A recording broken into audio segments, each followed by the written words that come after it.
15 अक्टूबर 2018 की दोपहर करीब 2:30 बजे मुंबई की सड़कों पर रोज की तरह भीड़-भाड़ थी। बाजारों में खरीदारों की चहल-पहल थी और लोग अपनी रोजमर्रा की जिंदगी में व्यस्त थे। उसी समय मुंबई के अंधेरी इलाके के मिल्लत नगर से एक ओला कैब निकली, जिसमें एक 19 से 20 साल का युवक सवार था।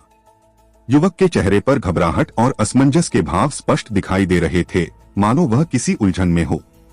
उसने यह कैब सांता क्रूज एयरपोर्ट जाने के लिए बुक की थी, लेकिन अजीब बात यह थी कि एयरपोर्ट पहुंचने के बजाय वह कैब में ही इधर-उधर घूमता रहा। कैब कभी जोगेश्वरी की सड़कों से गुजरती तो कभी गोरेगांव और मलाड की व्यस्त गलियों से होकर निकलती। ऐसा लग रहा था कि युवक किसी दुविधा में है और किसी निर्णय पर नहीं पहुंच पा रहा। आखिरकार काफी देर तक यूं ही घूमने के बाद उसने मलाड के माइंड स्पेस इलाके के सामने कैब रुकवाई। उसके चेहरे के हाव भाव और असमंजस को देखकर ऐसा प्रतीत हो रहा था कि वह किसी गहरे विचार में डूबा हुआ है। युवक ने कैब रुकवाने के बाद ड्राइवर को किराया चुकाते हुए कहा कि वह माइंड स्पेस में बैठकर अपने दोस्त का इंतजार करेगा और फिर वे दोनों साथ में ऑटो रिक्शा से एयरपोर्ट जाएंगे। ड्राइवर को यह सुनकर थोड़ा अजीब तो लगा, लेकिन उसने ज्यादा ध्यान नहीं दिया। युवक का सूटकेस कैब की डिक्की में रखा था, जिसे निकलवाने के लिए उसने ड्राइवर से कहा। जब ड्राइवर ने सूटकेस बाहर निकाला तो उसे महसूस हुआ कि यह असामान्य रूप से भारी था, इतना भारी कि उसका वजन उस युवक के खुद के वजन से भी ज्यादा लग रहा था। हालांकि युवक ने कोई संकोच नहीं दिखाया और सूटकेस संभाल लिया। करीब 3 साल से कैब चला रहे ड्राइवर को उस वक्त तो कुछ समझ नहीं आया और उसने किराया लेकर अपनी गाड़ी आगे बढ़ा दी। लेकिन जैसे ही वह लगभग 500 मीटर आगे निकला, उसके दिमाग में अचानक एक झटका सा लगा। उसे एहसास हुआ कि वह युवक सामान्य नहीं था, उसके हाव भाव में एक अजीब सी घबराहट थी।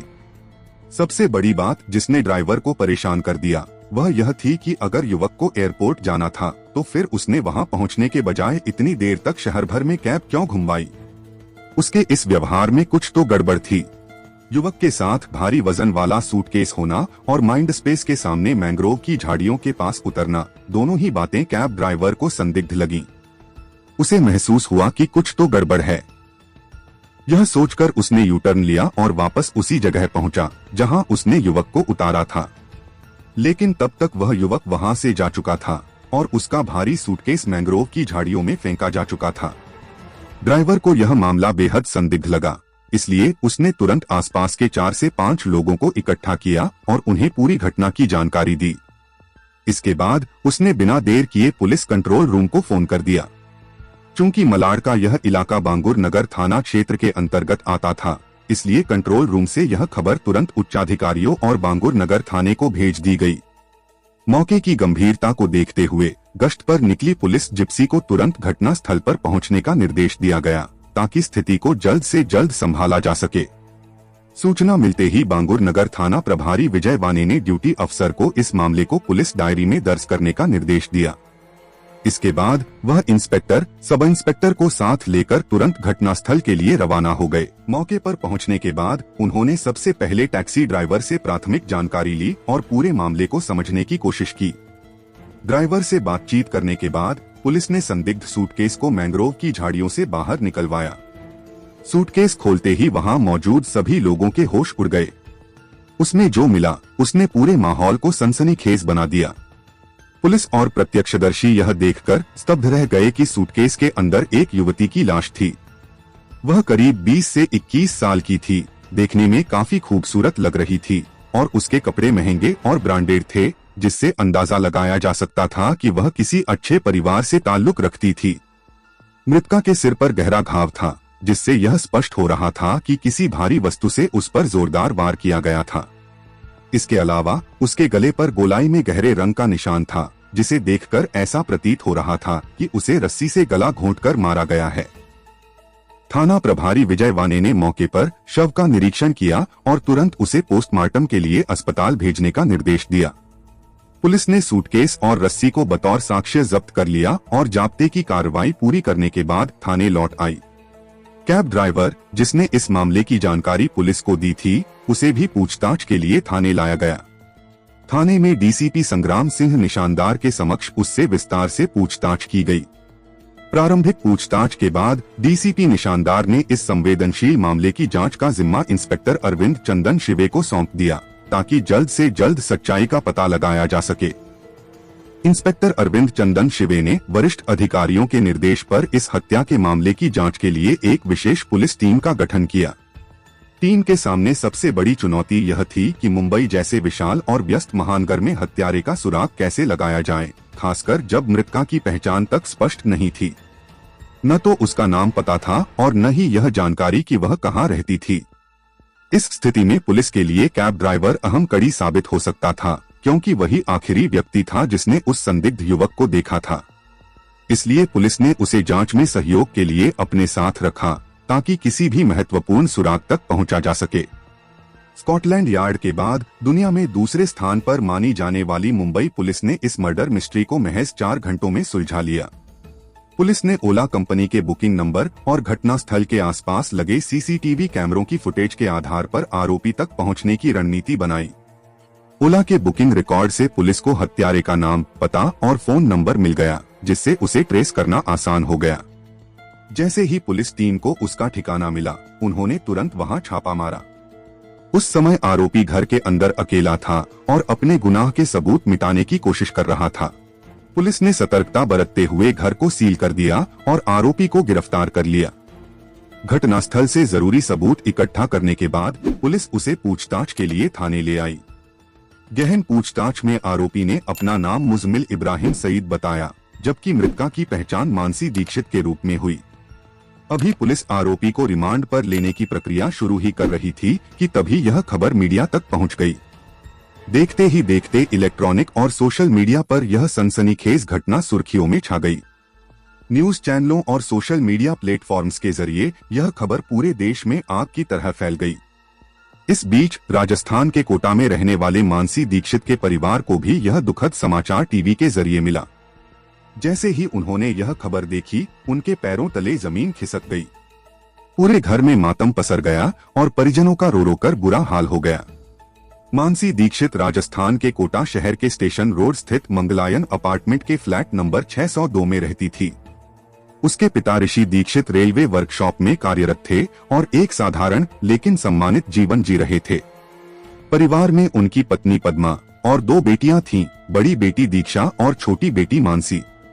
मानसी घर की सबसे छोटी और लाडली बेटी थी। परिवार ने कभी सपने में भी नहीं सोचा था कि उनकी बेटी के साथ ऐसा भयानक हादसा हो सकता है। जैसे ही यह खबर फैली, रिश्तेदार और पड़ोसी दीक्षित परिवार को सांत्वना देने के लिए उनके घर पहुंचने लगे। वहीं परिवार के सदस्य गहरे सदमे में थे और जल्द से जल्द मुंबई पहुंचकर सच्चाई जानना चाहते थे। किसी तरह खुद को संभालते हुए मानसी दीक्षित के परिजन गहरे दुख और सदमे के बीच मुंबई के लिए रवाना हो गए। पूरे सफर के दौरान उनका मन आशंकाओं से भरा था, लेकिन वे अपनी बेटी को आखिरी बार देखने और सच्चाई जानने के लिए जल्दी से जल्दी मुंबई पहुंचना चाहते थे। ऋषि दीक्षित की दोनों बेटियां पढ़ाई लिखाई में होशियार और बेहद महत्वाकांक्षी थीं। अपने बच्चों के उज्जवल भविष्य के लिए उन्होंने हमेशा कड़ी मेहनत की थी। वह चाहते थे कि उनकी बेटियां अच्छी शिक्षा प्राप्त करें और अपने सपनों को पूरा करें। दुर्भाग्यवश ऋषि दीक्षित का असमय निधन हो गया, लेकिन उनकी पत्नी पद्मा दीक्षित ने अपने पति के अधूरे सपनों को पूरा करने का जिम्मा अपने कंधों पर ले लिया। उन्होंने दोनों बेटियों को पढ़ाया लिखाया और उन्हें आत्मनिर्भर बनाने के लिए हर संभव प्रयास किया। उनकी बड़ी बेटी दीक्षा को रेलवे विभाग में अपने पिता के ही डीआरएम ऑफिस में नौकरी मिल गई थी, जिससे परिवार को आर्थिक संबल मिला। वहीं छोटी बेटी मानसी दीक्षित ने अपने सपनों को साकार करने के लिए कड़ी मेहनत की। मानसी बचपन से ही मॉडलिंग और फिल्मों की दीवानी थी। जब भी वह किसी मैगजीन, अखबार या विज्ञापन में किसी मॉडल की तस्वीर देखती, तो उसकी आंखों में भी वैसा ही बनने का सपना तैरने लगता था। वह अक्सर शीशे के सामने खड़े होकर खुद को एक स्टार की तरह कल्पना करती और फैशन व ग्लैमर की दुनिया में नाम कमाने की ख्वाहिश रखती थी। अपने इसी जुनून को पूरा करने के लिए उसने कई वर्षों तक संघर्ष किया और धीरे धीरे मॉडलिंग की दुनिया में कदम रखे। वह एक ऐसे मुकाम तक पहुंच गई थी जहां से उसका सपना हकीकत बनने की ओर बढ़ रहा था। मानसी दीक्षित की मां, जो एक ब्यूटिशियन थीं, अपनी बेटी के मन और सपनों को बखूबी समझती थीं। उन्हें जब भी समय मिलता, वह मानसी को अपने साथ पार्लर ले जाती ताकि उसे सुंदरता और आत्मविश्वास के बारे में और अधिक सिखाया जा सके। अपनी मां से प्रेरित होकर मानसी ने भी अपनी सुंदरता और व्यक्तित्व को निखारने पर ध्यान देना शुरू किया। मां का सहयोग और मार्गदर्शन उसे अपनी मंजिल तक पहुंचने के लिए प्रेरित करता रहा। 32 मानसी के सपनों की उड़ान में उसकी मां का योगदान अहम था। मां के समर्थन से उसने पूरी तरह से मॉडलिंग और फिल्म इंडस्ट्री की ओर अपना रुख किया। अपनी पढ़ाई के दौरान भी वह स्कूल और कॉलेज के हर छोटे बड़े कल्चरल प्रोग्राम में भाग लिया करती थी। कॉलेज खत्म होते होते मानसी का मन पूरी तरह से मॉडलिंग और बॉलीवुड में करियर बनाने का था। 33 उसे अपनी पहचान बनाने का पूरा जुनून था, इसलिए उसने फेसबुक और इंस्टाग्राम पर अपनी कई तस्वीरें साझा की थीं। उसकी सोशल मीडिया प्रोफाइल पर उसे एक विशेष प्रकार की पहचान मिल रही थी। उसने अपनी फेसबुक प्रोफाइल पर एक बैकग्राउंड इमेज सेट की थी, जिसमें उसने लिखा था आई एम मी। इस पंक्ति के साथ वह संदेश देना चाहती थी कि उसकी तरह कोई और नहीं हो सकता। वह खुद की अलग पहचान बना चुकी थी और उसी पर गर्व करती थी। यह बात 4 साल पहले की है, जब मानसी दीक्षित महज 16 साल की थी। वह इस उम्र में भी अपनी पहचान बनाने के लिए संघर्ष कर रही थी और सोशल मीडिया पर उसकी ग्लैमरस तस्वीरें काफी वायरल हो रही थीं। मानसी ने अपनी फेसबुक प्रोफाइल पर जो शब्द आई एम मी लिखा था, वह किसी को चुनौती देने जैसा था, क्योंकि वह चाहती थी कि लोग उसे उसकी अपनी पहचान से पहचानें, न कि किसी और से तुलना करें। मिस कोटा के रूप में उसे मॉडलिंग के छोटे मोटे काम मिलने लगे थे, लेकिन मानसी कभी भी इन सीमित कामों से संतुष्ट नहीं हुई। उसका सपना कुछ बड़ा था। वह मॉडलिंग और बॉलीवुड में ऊंचे मुकाम तक पहुंचना चाहती थी। उसे यह यकीन था कि वह अपना यह सपना मुंबई में ही पूरा कर सकती थी, जहां बड़े अफसर उसे इंतजार कर रहे थे। अंततः मार्च 2018 में मानसी का मुंबई में रहने का सपना सच हो गया। उसे एके टावर्स फाइनेंस नामक एक निजी कंपनी से काम करने का प्रस्ताव मिला। इस अवसर को हाथ से जाने नहीं देना चाहती थी, इसलिए वह मुंबई चली आई। मुंबई में अंधेरी के शास्त्रीनगर इलाके में उसने एक किराए का कमरा ले लिया और वहीं रहने लगी। यह नया शहर और नया माहौल उसे बेहद रोमांचित करता था। अपना खाली समय वह ज्यादातर सोशल मीडिया पर बिताती थी, जहां उसे लगातार अपने स्वप्न और लक्ष्य को पूरा करने की प्रेरणा मिलती थी। मानसी दीक्षित एक खूबसूरत, कमसिन और आत्मविश्वासी युवती थी। शायद यही कारण था कि मुंबई के ग्लैमरस वर्ल्ड ने उसे अपना हिस्सा बना लिया। वह तेजी से modelling, TV serials, crime patrol और कई म्यूजिक एल्बम्स में काम करने लगी। इसके अलावा उसे बॉलीवुड की शॉर्ट फिल्मों में भी अवसर मिलने लगे। मानसी की खूबसूरती और उसके बोल्ड व्यक्तित्व ने उसे सफलता दिलाई। उसकी यह खासियत थी कि वह हर जगह अपनी अलग छाप छोड़ती थी। वह कई लोकप्रिय धारावाहिकों और म्यूजिक एल्बम्स में नजर आई, जो उसकी सफलता की कहानी कह रहे थे। लेकिन शायद यही उसकी खूबसूरती और सफलता का एक अंधा पक्ष भी था, क्योंकि उसके आकर्षण और बोल्डनेस ने कई लोगों को आकर्षित किया था, जो अंततः उसकी हत्या का कारण बन गया। मानसी की मौत के बाद जब पुलिस ने उसके सोशल मीडिया अकाउंट की जांच की, तो कई चौंकाने वाली बातें सामने आईं। पुलिस को पता चला कि मानसी ने इस साल यूएई और थाईलैंड का दौरा किया था। इस दौरान उसने अपनी यात्रा के कई पल सोशल मीडिया पर साझा किए थे, जिसमें उसके जीवन के कुछ गहरे और अदृश्य पहलुओं को दिखाया गया था। मानसी ने अपनी फेसबुक पेज पर एक जगह लिखा था, मैं जब लोगों की जिंदगी से जाती हूँ तो अपना निशान छोड़ जाती हूँ। अच्छा हो या बुरा, कम से कम मुझे हमेशा याद तो रखेंगे। इस संदेश में उसके जीवन की कड़वी सच्चाई और उसके भीतर की गहरी सोच झलक रही थी। शायद वह यह महसूस करती थी कि उसकी पहचान और उसके किए गए कार्य उसे हमेशा याद दिलाएंगे, चाहे लोग उसे अच्छा माने या बुरा। इसके साथ ही मानसी दीक्षित अपनी कमियों को भी पूरी ईमानदारी से स्वीकार करती थी। एक पुराने पोस्ट में उसने लिखा था, मैं तुम्हारी तरह परफेक्ट नहीं हूँ, मुझ में भी कई कमियां हैं। मुझे जिंदगी से अभी बहुत कुछ सीखना है, लेकिन मैं अपने जीवन और सफर का पूरा आनंद ले रही हूँ। जीवन ने जो भी मुझे दिया, उसे मैं खुले दिल से स्वीकार कर रही हूँ और इसके लिए मैं भगवान की बहुत शुक्रगुजार हूँ। इस पोस्ट में मानसी ने अपने व्यक्तित्व की सच्चाई को साझा किया था, जो दर्शाता था कि वह सिर्फ अपनी सफलता नहीं, बल्कि अपनी असफलताओं और कमियों को भी अपनाती थी। वह यह जानती थी कि जीवन परफेक्शन नहीं, बल्कि अनुभवों और संघर्षों से भरा होता है और उसे इन्हीं अनुभवों के बीच से अपना रास्ता बनाना था। यह उसकी सोच और जीवन के प्रति सकारात्मक दृष्टिकोण को दर्शाता था। यह साफ था कि मानसी दीक्षित एक खुले विचारों वाली दिलखुश युवती थी। उसे दोस्तों के साथ समय बिताना, घूमने फिरने और मस्ती करने में खुशी मिलती थी। साथ ही वह अपने कैरियर को लेकर भी बेहद समर्पित थी। अपने जीवन के दोनों पहलुओं को संतुलित तरीके से जीने का उसे अच्छा लगता था। मानसी अपने परिवार से बहुत प्यार करती थी और उसे यह अच्छी तरह से समझती थी कि परिवार का साथ और समर्थन ही उसकी असली ताकत है। वह जानती थी कि परिवार का महत्व उसकी जिंदगी में सबसे ऊपर है और उसने हमेशा उन्हें अपनी प्राथमिकता दी। जहां एक तरफ मानसी दीक्षित अपनी मंजिल की ओर बढ़ रही थी, वहीं दूसरी ओर मुजम्मिल इब्राहिम सईद के रूप में एक खतरनाक शख्स अपनी राह पर निकलने के लिए तैयार था।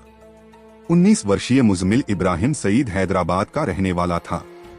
उसके पिता सिराजू हसन सईद, जो पहले मर्चेंट नेवी में इंजीनियर थे, रिटायर होने के बाद मुंबई के जोगेश्वरी इलाके के मिल्लतनगर स्थित अल अहद इमारत की दूसरी मंजिल पर एक फ्लैट में परिवार के साथ रहने लगे थे। सिराजू हसन का संबंध हैदराबाद के एक रईस परिवार से था, जिसके पास एक बड़ी हवेली और जमीनें थीं। मुजम्मिल अपने माता पिता का इकलौता बेटा था, जिसे बड़े प्यार और लाड से पाला गया था। सिराजू हसन ने उसे अच्छी शिक्षा दिलवाकर अपनी तरह इंजीनियर बनाना चाहा, लेकिन मुजम्मिल की पढ़ाई लिखाई में कोई रुचि नहीं थी। उसकी प्राथमिकता कुछ और ही थी, जो धीरे धीरे उसकी जिंदगी की दिशा को बदलने वाली थी। परेशान होकर सिराजू हसन ने मुजम्मिल को 5वीं कक्षा के बाद आगे की पढ़ाई के लिए अपनी नानी के पास हैदराबाद भेज दिया। नानी की छाव में रहकर वह अपनी ग्रेजुएशन पूरी कर सकता था, लेकिन इससे पहले ही उसकी नानी का निधन हो गया, जिससे वह फिर अकेला पड़ गया। सोशल मीडिया के जरिए जैसे मानसी दीक्षित ने अपने सपनों को उड़ान दी थी, वैसे ही मुजम्मिल इब्राहिम भी सोशल मीडिया और बॉलीवुड का दीवाना था। एक दिन फेसबुक पर उसे मानसी की प्रोफाइल दिखाई दी और उसके दिल में एक हलचल सी मच गई। उसे मानसी से नजदीकियां बढ़ाने और दोस्ती करने का ख्याल आया। उसने अपनी एक आकर्षक प्रोफाइल बनाई और उसे फेसबुक और इंस्टाग्राम पर डाला, साथ ही मानसी को फ्रेंड रिक्वेस्ट भी भेज दी। मानसी ने उसकी प्रोफाइल देखी और उसके आकर्षक स्वभाव से प्रभावित होकर उसकी दोस्ती स्वीकार कर ली। सोशल मीडिया पर मुजम्मिल और मानसी की दोस्ती लंबे समय तक चलती रही। मुजम्मिल ने मानसी से खुद को एक सफल मॉडलिंग में कामयाब युवक के रूप में पेश किया था। जैसे जैसे उनकी दोस्ती गहरी हुई, वह अपनी मां के साथ मुंबई घूमने के बहाने आया और एक कॉमन दोस्त के साथ मानसी से मिला। इसके बाद वे अक्सर एक दूसरे से मिलने लगे, कभी किसी रेस्तरां में तो कभी किसी बिजनेस सेंटर पर। इस दौरान दोनों एक दूसरे के करीब आ गए थे। घटना वाले दिन जब मुजम्मिल की मां अपनी एक सहेली से मिलने घर से बाहर गई, तो मुजम्मिल ने मानसी को एक मॉडलिंग कंपनी के लिए फोटो शूट करने के बहाने अपने फ्लैट पर बुला लिया। जब मानसी उसके फ्लैट पर पहुंची, तो मुजम्मिल ने इधर उधर की बातों के बाद उसके साथ सेक्स की इच्छा जताई और उससे अश्लील हरकतें करने लगा। मानसी ने इस सब का जमकर विरोध किया। जब वह फ्लैट से बाहर निकलने के लिए दरवाजे की तरफ बढ़ी, तो मुजम्मिल ने डरकर पास पड़ा स्टूल उठाकर मानसी के सिर पर दे मारा, जिससे उसके सिर से खून बहने लगा। वह बेहोश होकर फर्श पर गिर पड़ी। एक पल के लिए तो मुजम्मिल के दिल में मानसी के प्रति हमदर्दी जागी। वह मानसी को होश में लाने के लिए उसके मुंह पर पानी के छींटे मारने लगा। लेकिन जब मानसी को होश आने लगा, तो उसके मन में बुरे बुरे ख्याल खलबली मचाने लगे। उसने सोचा कि मानसी अगर पुलिस के पास चली गई तो वह कहीं का नहीं रहेगा। पुलिस, जेल और हथकड़ी की कल्पना करते हुए उसने एक खतरनाक फैसला ले लिया। अपने आप को बचाने के लिए वह घर के अंदर रखी कपड़े सुखाने वाली रस्सी ले आया और उससे मानसी का गला घोंट दिया। सहेली के घर गई उसकी मां कभी भी लौट कर आ सकती थी। इसके पहले कि मां घर आए, मुजम्मिल ने घर में रखे ट्रैवल सूटकेस में रस्सी सहित मानसी की लाश डाल दी और ठिकाने लगाने के लिए सांताक्रूज एयरपोर्ट जाने के लिए ओला कंपनी की एक कैब बुक कर ली। कैब आ गई तो उसने ड्राइवर की मदद से ट्रैवल सूटकेस को कैब की डिक्की में रखवा लिया।